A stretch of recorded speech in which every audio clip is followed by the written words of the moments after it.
మీరు 6 నెలలు లోపల ఉన్నారు కదా! ఆ! అంటే చెంచులకి మీకు మీ బాధ్యత తీసుకోకముందు. అవు. ఈ 6 నెలలు ఎప్పుడు కూడా అమ్మా నాన్న గుర్తు రాలేదా? ఎప్పుడు లేదు సార్. ఆ!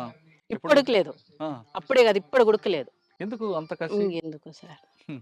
సరే 6 నెలల్లో హ్మ్. మీరు వెళ్ళగానే మీకు తుపాకీ ఎవరు పని బాధ్యత ఇవ్వకపోయినా ఆ! సామాన్లు తీసుకెళ్లడం, ఆ! నడిపించడం, ఎక్సర్సైజ్ ఇవన్నీ ఉంటాయి కదా! అవును సార్. ఎప్పుడైనా అనిపించిందా? ఎందుకురా అట్లేం లేదు. నాకు 1 మంత్‌కే వేపనిచ్చిర్రు.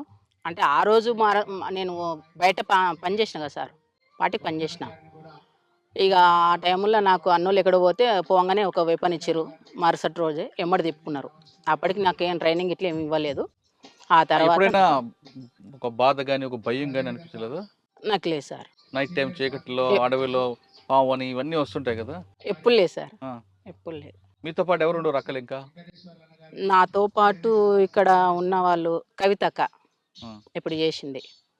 భాగ్యక్క చాలా సీనియర్ మాకన్నా. ఆహా! అక్క వస్తదని చాలా ఆశించినా గాని ఆ! రాలే. సీనియర్ భాగ్యక్క ఉన్నది. వీళ్ళందరూ వచ్చారా? ఆళ్ళందరూ ఆ! ఉన్నారు. ఇంకా అక్కడ మేము ఉన్నాం. ఆహా! అందరు మంచిగా ఉన్నాం, కలిసిన వాళ్ళం, సమిష్టిగా ఉన్నవాళ్ళం. బాగా ఆడవాళ్ళకి చూసుకున్నాం. కొన్ని సమస్యలుంటాయి. ఉన్నాయి సార్. కానీ అక్కడ అడవిలో కూడా ఉండేవా? అంటే ఉంటాయి కొంచెం అక్కడ సమస్యలు. వ్యక్తిగతంగా శారీరక సమస్యలొస్తుంటాయి కదా! వస్తాయి చూసుకుంటారు. ఆహా! అక్కడ పురుషులు, మహిళలు అనే తేడా ఎవ్వరు మా వోళ్ళు ఉండరు. హ్మ్. వ్యత్యాసాలు ఎక్కడ చూడరు. మొత్తం సమాన హక్కు. హ్మ్. మంచిగా చూసుకుంటారు. హుహు. మహిళా కామ్రేడ్‌కి అయినా, జెంట్స్ కామ్రేడ్ చూస్తారు. జెంట్స్ కామ్రేడ్‌కి ఏమైనా మహిళా కామ్రేడ్ ఆ! చూసుకోవాల్సిందే. కంపల్సరీ చూసుకోవాల్సిందే. ఒక 6 నెలల తర్వాత మీకు చెంచులకి వ్యవసాయం నేర్పడం అనే కార్యక్రమం మీకు పార్టీ ఇచ్చింది. అవును సార్. ఆ పార్టీ ఇచ్చిన కార్యక్రమాన్ని భుజం మీద వేసుకొని నేర్పారు. చేసినాం. ఆ విధంగా ఎంతకాలం ఉన్నారక్కడ? అక్కడ 1 ఇయర్ ఉన్నా సార్. ఎక్కడ అచ్చంపేటలో? అచ్చంపేటలో. ఆహా! అచ్చంపేటలో 6 నెలలున్నా. ఆ! సంవత్సరం నల్లమల్ల అడవులున్నా. హ్మ్. ఆ తర్వాత కొల్లాపూర్‌కు పంపించిర్రు. ఆ! కొల్లాపూర్‌కొచ్చేసిన. అక్కడ ఒక 6 నెలలు, 7 నెలలు చేసిన. ఆ! కొంతకాలం అయిన తర్వాత ఇగ మళ్ళీ ని ఈ ఆర్గనైజేషన్ కొద్దిగా బెటర్ ఉన్నట్టుంది అమ్మాయి. కొద్దిగా తీద్దాం అని చెప్పేసి కొద్దిగా స్పెషల్‌గా నన్ను తీసిర్రు. తీసి బయట మొత్తం సాంబశివుడి వర్క్ చేసిన నేను. హుహు. ఒక సాంబశివుడు అన్నకి వెళ్ళక ముందు ఆ! కొల్లాపూర్ ఇవన్నీ ప్రాంతం పనిచేశారు కదా! హ్మ్. ఈ ప్రాంతంలో పీపుల్స్ కోసం మీరు చేసిన మంచి కార్యక్రమం చెప్పండి. అప్పట్లో అప్పట్లో ఇగ కొల్లాపూర్‌లో గాని, అచ్చంపేట అంటే మీరు చెంచుల కోసం చేశారు. అవును సార్. కొల్లాపూర్ ఆ ప్రాంతం కొల్లాపూర్‌లో మేము రివర్ బెల్ట్ తోటి చానా సంబంధం ఉంటది. ఈ కొల్లాపూర్ వాళ్ళకు. హ్మ్. చేపలది ఎక్కువ. హ్మ్. తర్వాత వలసల మీద. ఇక్కడ వాళ్ళు ఎక్కడ లేరు. నేను ఈరోజు గతంలో మన మహేష్ అని చనిపోయిండు. తుంకుంట మహేష్. హ్మ్. ఆయన కామ్రేడ్ చనిపోయినప్పుడు వచ్చినప్పుడు అంతా కొల్లాపూర్ అంతా మారిపోయింది సార్. నేను పార్టీలో ఉన్నప్పటికీ, మొన్నటికి ఇప్పటికి కొల్లాపూర్ అంతా మారిపోయింది. హ్మ్. వాటర్ లేదు. వలస మీద తీసుకున్నాం సబ్జెక్టు. వలసలు పోవద్దు అని చెప్పేసి ఊర్లల్లో తిరగడం, ఆర్గనైజేషన్ చేయడం, హ్మ్. వాళ్ళకి ధైర్యం కల్పియడం, హ్మ్. దాని మీద ఫైట్ చేయడం. వీళ్ళు గుంపు మేస్త్రులుంటారు. హ్మ్. గుంపు మేస్త్రులను తీసుకొచ్చి కొట్టడం, హ్మ్. చెప్పడం, వార్నింగ్ ఇయ్యడం. దీని మీద ఆ సబ్జెక్ట్ మీద చేసినాం. అంటే ఆ సందర్భం. పార్టీ నిర్ణయాల మేరకు కొన్ని కార్యక్రమాలు చేశారు. Okay sir. చాలా మంది పేద పేద ప్రజలు మీ అడవిలోకి వచ్చి అన్నాలు కలుసుకొని హ్మ్. అప్పట్లో కొన్ని సమస్యలు చెప్పేవారు. అవును. చెప్పినప్పుడు వాడిని దండించాలి, హ్మ్. లేదా శిక్షించాలి, ప్రజా కోర్ట్‌లో వాడిని పనిష్మెంట్ ఇవ్వాలని అవును ఒక సార్. నిర్ణయం తీసుకున్నవి హ్మ్. మీరేమైనా ఒకటి చేశారా? సింగిల్‌గా కాకుండా గ్రూప్‌గా. గ్రూప్ చేసినాం. ఏం చేస్తారు ఒకటి చెప్పండి? స్వామి అని కమాండర్‌గా ఉండే ఆ! ఇక్కడ కొల్లాపూర్‌కు. అతను కమాండర్ చేసి వాళ్ళ దాంట్లో మేము పాల్గొనేవాళ్ళం.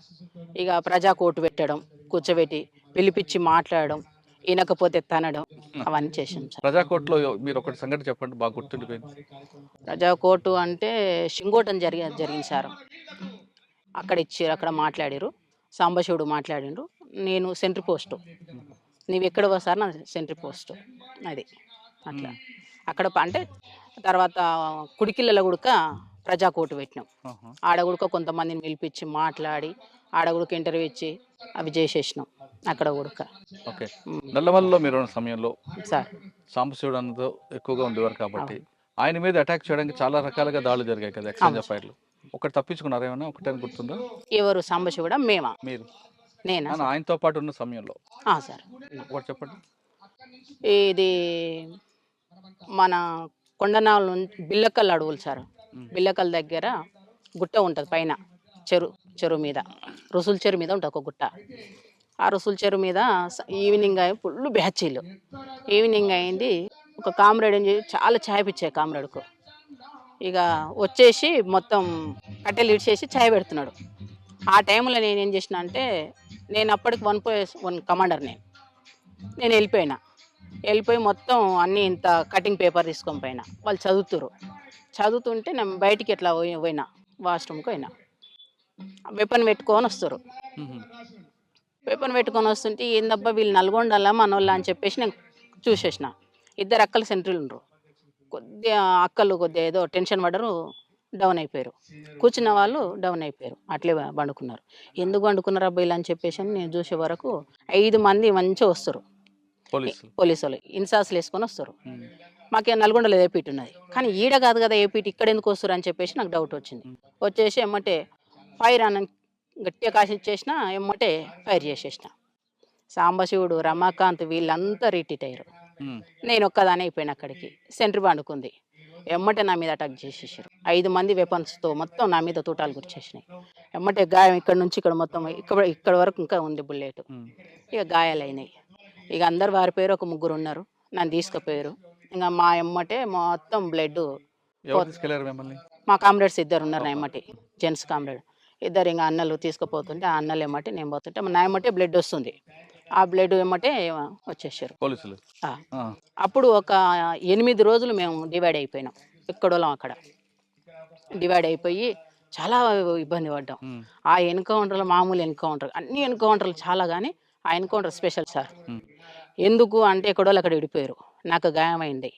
ఇక సాంబశివుడు ఎట్లా దిగిరు, అన్ని ఊర్లలో బ్యాచీలు అంటే పెంటలల్లా అంతా ఏంటిది చింతకాయలు కాల్చుకొని తిన్నాం సార్.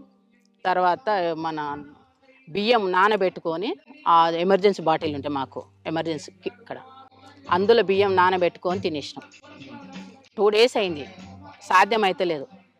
పైన చార్సిన మేడం హెలికాప్టర్లో కుమింగ్ చేస్తుంది. అప్పటికి ఒక ఎన్కౌంటర్ అయింది. బొమ్మనపల్లి అతను సీన్ అని కామ్రేడ్ చచ్చిపోయిండు. ఇక ఫుల్ బ్యాచ్లు సార్, ఎక్కడ పోయినా బ్యాచ్లు. ఇక నాకు సాయంత్రం వరకు మొత్తం ట్రీట్మెంట్ చేసేసారు. మళ్ళీ తెల్లారి ట్రీట్మెంట్ చేసేసి బ్లడ్ కంట్రోల్కి వచ్చేసింది. ఒకటే చెప్పేసిండు, ఏం చెప్పిండంటే నీవేం చేస్తావో బ్యాచ్లు మొత్తం రిట్రీట్ కావాలని చెప్పేసి నాకు చెప్పేసిండు సాంబశివుడు. సమస్య. ఆ. సరే చలో అని చెప్పేసి నా ఎమ్మటి ఒక మురళి అనే అన్న ఉన్నాడు, ఆ. వచ్చిండు. ఉన్నాడా? అన్నాడు ఆ. మురళి, నేను, నా సభ్యుడు రాజు అని 3 కలిసేసి వచ్చినాం. ఇక వచ్చేసి కొన్ని యాక్షన్లు చేసినాం. ఎక్కడ? పెద్ద కొత్తపల్లి ఆహా. అంటే దానికి రివర్స్ చేస్తే బ్యాచ్లు ఇక్కడ అదవుతారని చెప్పేసి పిలిపించుకోవడానికి బ్యాచ్లు అచ్చా. ఇక్కడ అటాక్ అంటే అయింది. యాక్షన్ చేయాలనే డెసిషన్ ఎవరిది? నిర్ణయం ఎవరు తీసుకున్నారు? సాంబశివుడు. ఆహా. ఎవరెవరి మీద చేయాలంది? పొలిటికల్ టీడీపీ పార్టీ ఎవరు ఉంటే వాళ్ళు. ఆ, ఏం చేస్తారు టీడీపీ అప్పుడు పార్టీ action? ఉన్నప్పుడు ఎంపీపీనే ఆయన, ఆహా. బహుశా ప్రేమ్ ప్రకాష్ అని. అంటే ఆయన నేరం చేశాడా లేదా పార్టీ నిర్ణయం మేరకేనా? పార్టీ నిర్ణయం, పదవిలో ఉంది కాబట్టి, గవర్నమెంట్ పదవిలో ఉన్నాడు ఎన్ని కాబట్టి. గంటలప్పుడు ఎక్కడ ఎన్ని గంటలప్పుడు చేశారు? యాక్షన్ ఎన్ని గంటలకా? పొద్దున్న? పొద్దుగాల 12 గంటలకు. ఆహా. మిట్ట మధ్యాహ్నం. ఉమ్.